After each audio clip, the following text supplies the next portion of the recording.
We're going to keep working with some of these colors. Ultramarine blue, and I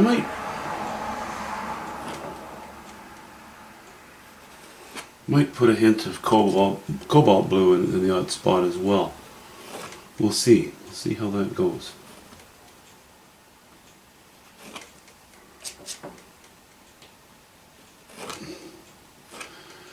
But I'm dreaming up some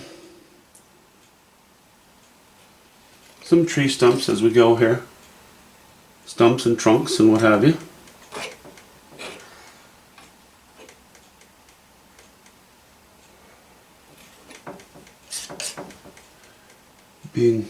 Trying to be reasonably careful.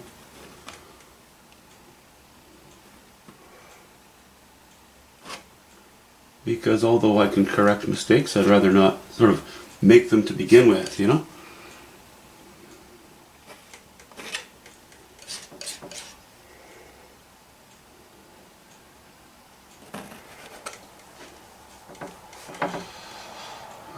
Let's see, maybe I'll put a few shots of ultramarine blue and cobalt blue and alizarin crimson.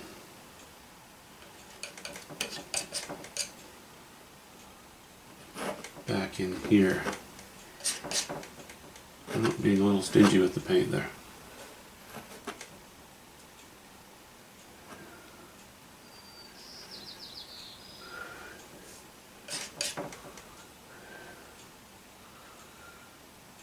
Okay, I'll make that trunk a little thinner.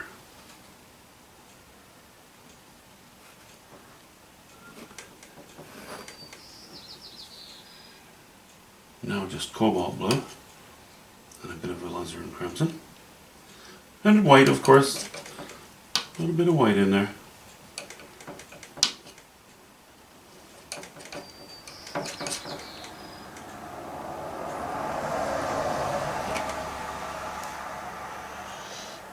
Okay, that's going to go up, this is going to go there.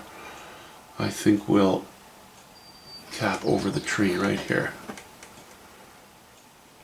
And this one about there somewhere.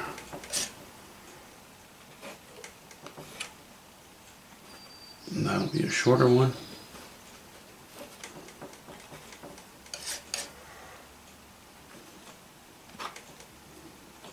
Keeping pretty impressionistic for the moment, as you can see.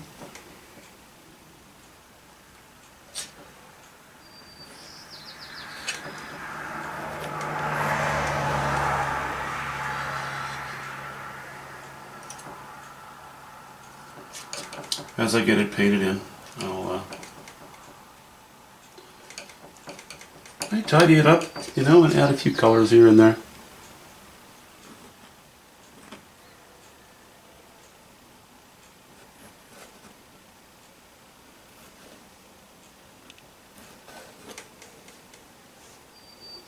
Not too much. Not way over on the left-hand side like this.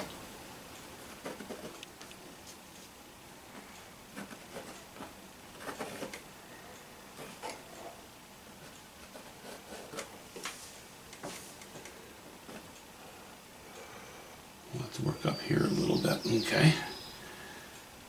Add a little yellow ochre to that pile. And a little more alizarin crimson.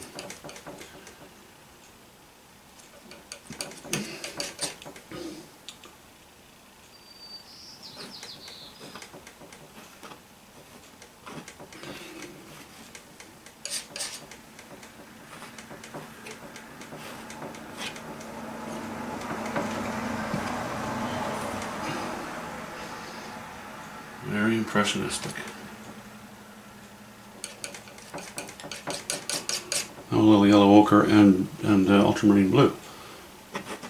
Make it a little bit of a warmer green. Maybe a hint more yellow ochre to that.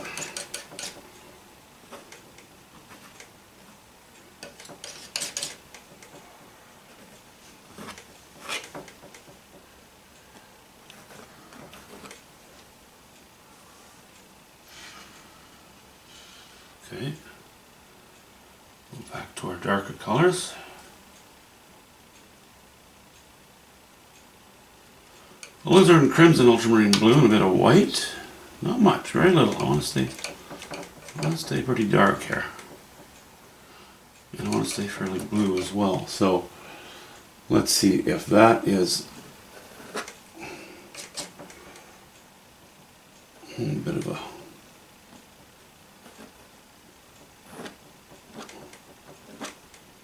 bush in the foreground. This trunk, it's maybe just a little bit thick, just a little.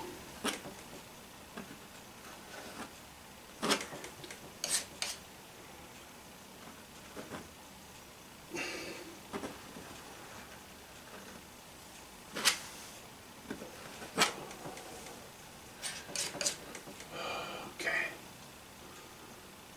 What am I doing here?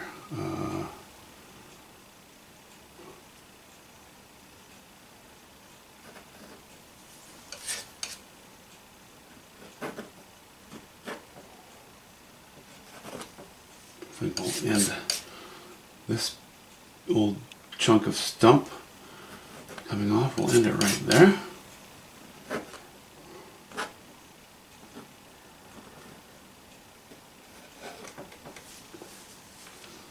See, it takes shape slowly.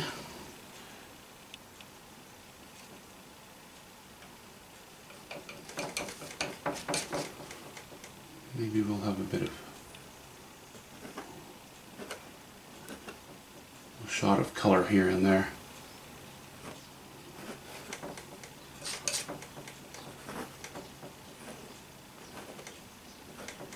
Something with a bit higher chroma to it, so it picks up a bit of light.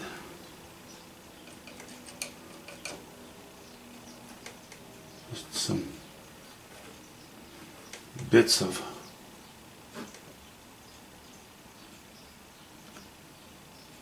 pure ultramarine blue and white.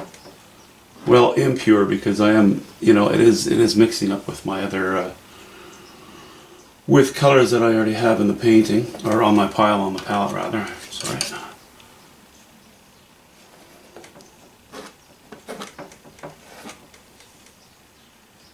Okay, that's pretty light.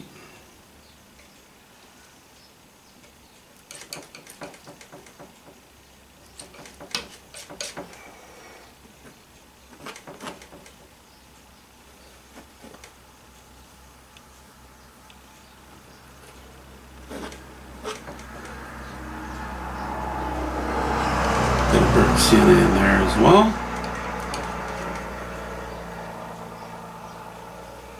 Let's stay dark for the moment here.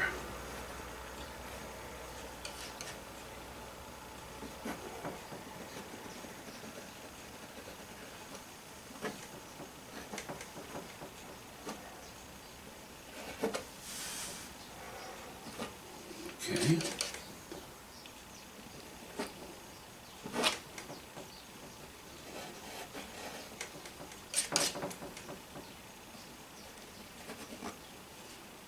And there. Okay, that was all very blue. And add a little more burnt sienna to the mix and go darker. Really, in theory, I suppose it's a dark green.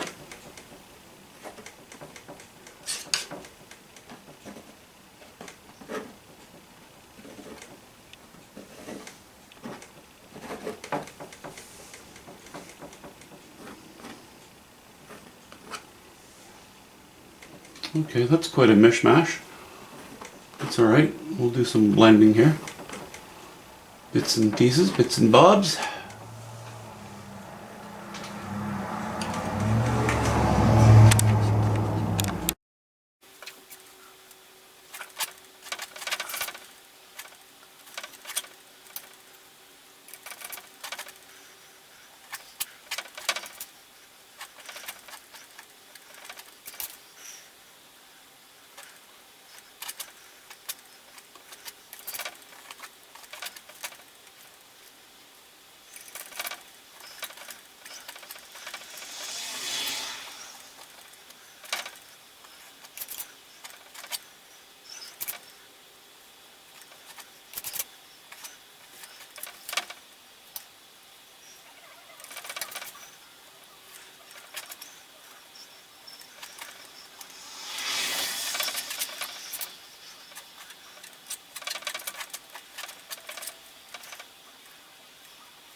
Let's see if we can put some color in here. I'll start with this bit of shoreline. Let's see here. A little raw umber.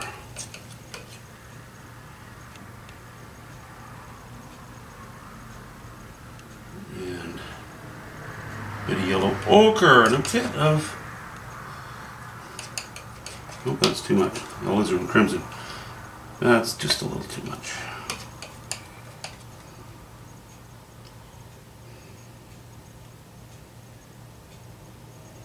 Add a little more raw umber to that.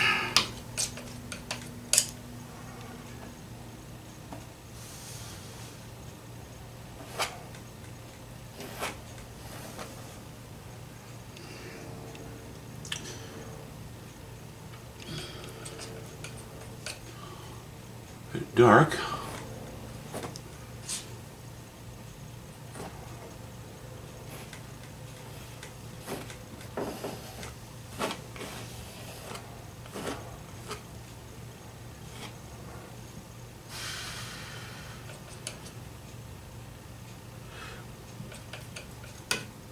A little bit pink, a little too pink.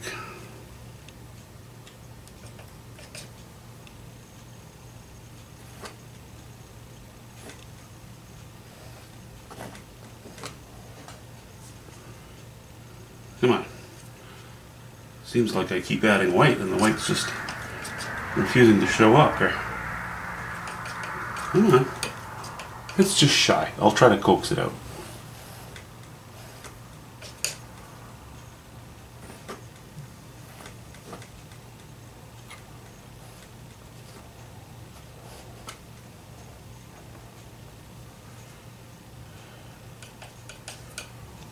I'll put a little bit of red sienna in there.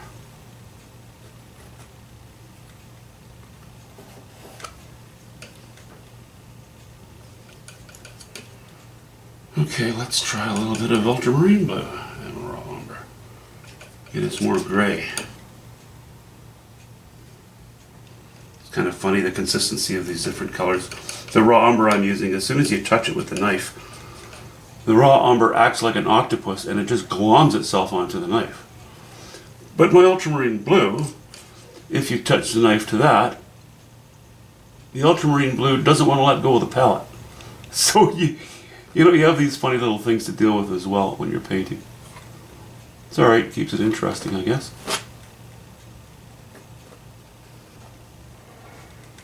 Okay, that might be. That's probably okay. I'm not going to worry about it just now. What I will do though is take a little bit of burnt sienna and a little bit of ultramarine blue.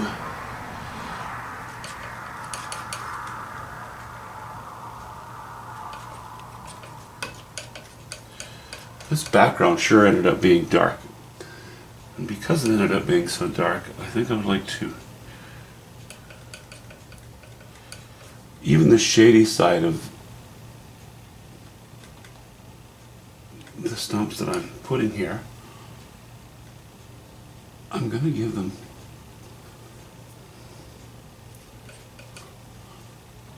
a higher value than the backdrop.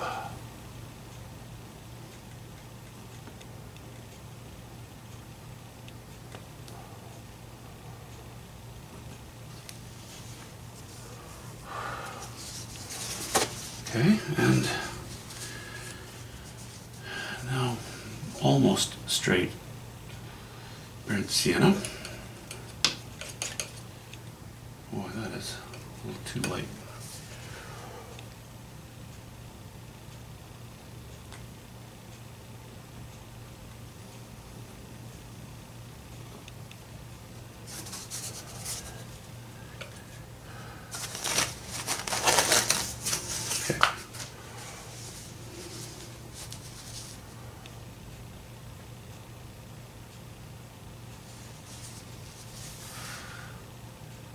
Let's try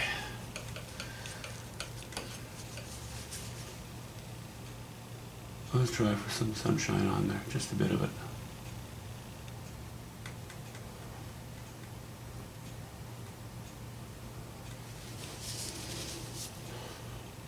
I'm using a little too large a knife for this, but oh well.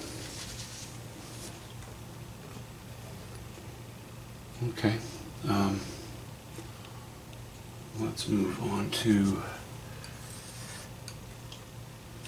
let's see, we'll move on to this old stump here. There's that stump again.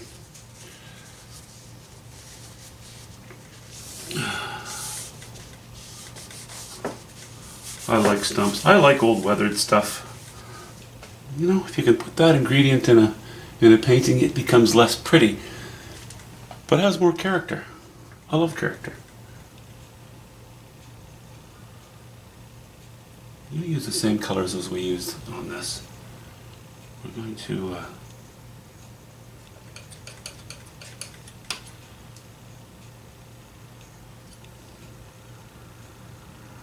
stay higher in value than the background, even on the shady side.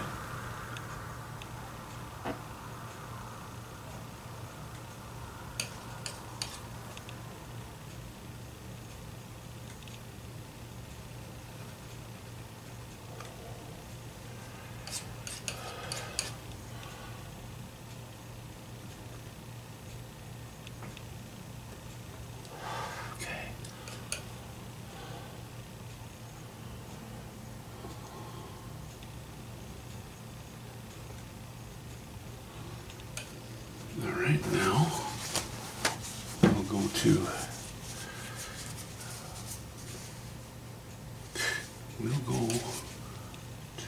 a bit of this.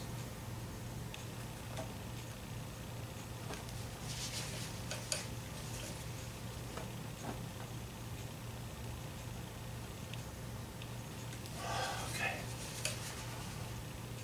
That's again almost the burnt sienna and white.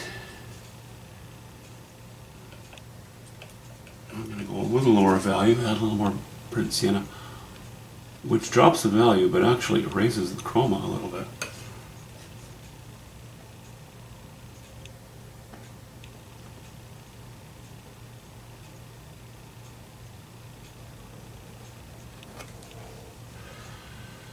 Okay.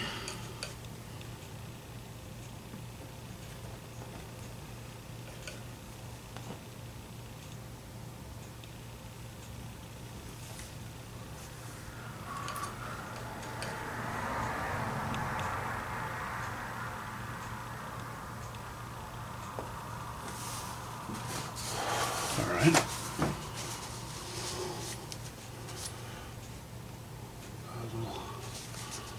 A little messy there. It's fine, I shouldn't worry so much. It's a messy painting.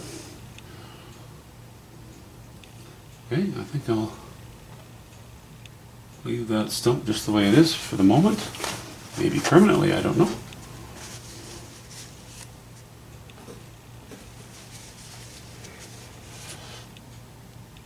Now,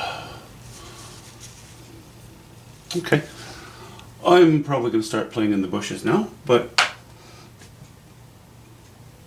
we've established some colors and value for the foreground, you know, and we're going to kick it up a notch when we come to these rocks, because our focal area is going to be around here, very close to the center of the painting. But again, we'll probably pull it to the right a little bit because our light's coming from the right. So the back side, you know, this the most of the light that's going to be caught on these bushes will be on the right hand side, and so on and so on. So that should pull it to the right, but it might not. Maybe it'll get pulled to the left. It's wonderful. Didn't even have to decide where my focal point was in this painting. That backdrop's very dark. It's looking very dark. I'm tempted to make it lighter, but I don't know if I should do that. I get the I get the feeling that I might be happy with the higher drama, you know, with that higher contrast. You know, you never know what the shape of the hill is or where the trees are off of the canvas. And those also, in your imagination, play as big a role as the stuff that you're actually painting. Because those shapes are what affect direction of light, intensity of light, and shadows, etc.